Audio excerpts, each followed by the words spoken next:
Est-ce que vous pouvez nous confirmer ce bilan qui fait état d'au moins 2 morts et 7 blessés? Oui, bonjour monsieur.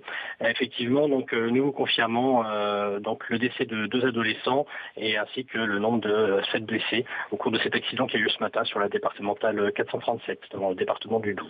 Peut-on parler de bilan définitif? Les personnes qui sont blessées ne sont pas dans un état d'urgence absolue? Effectivement, les 7 blessés n'ont pas de pronostic vital engagé. Il s'agit donc d'adolescents. On dit que 33 enfants se trouvaient à bord de ce car. Que s'est-il passé? Alors effectivement, il y avait 3 enfants présents dans ce bus. Au niveau des circonstances, évidemment, l'enquête établira de manière très précise comment ça s'est déroulé. Mais au niveau des premières indications, nous sommes sur une route avec de la neige et peut-être du verglas. Donc ce sont les conditions climatiques et la route enneigée qui pourraient expliquer... c'est une collision d'ailleurs ou une sortie de route?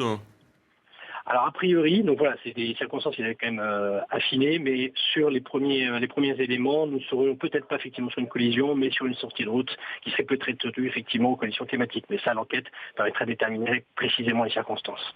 Mais ce sont les premiers éléments effectivement pour l'instant que nous avons. Pouvez-vous nous dire où se rendaient ces adolescents? Donc ces adolescents se rendaient au collège Lucie Aubrac, qui se trouve dans la commune de Doubs. Et donc effectivement, nous avons activé aussi une cellule d'aide psychologique auprès des enfants qui sont sains et saufs dans ce bus. Et nous en mettrons une aussi au niveau de l'établissement scolaire. Le plan nombreuses victimes a été déclenché, ainsi que le centre opérationnel départemental. Le plan nombreuses victimes, cela veut dire que d'importants moyens ont été dépêchés sur place? Voilà, tout à fait. De nombreux moyens donc des forces de secours, mais aussi effectivement un dispositif ensuite d'aide psychologique avec des psychologues, des infirmiers qui sont présents évidemment pour aussi secourir et puis et réconforter ces enfants qui ont eu cet accident.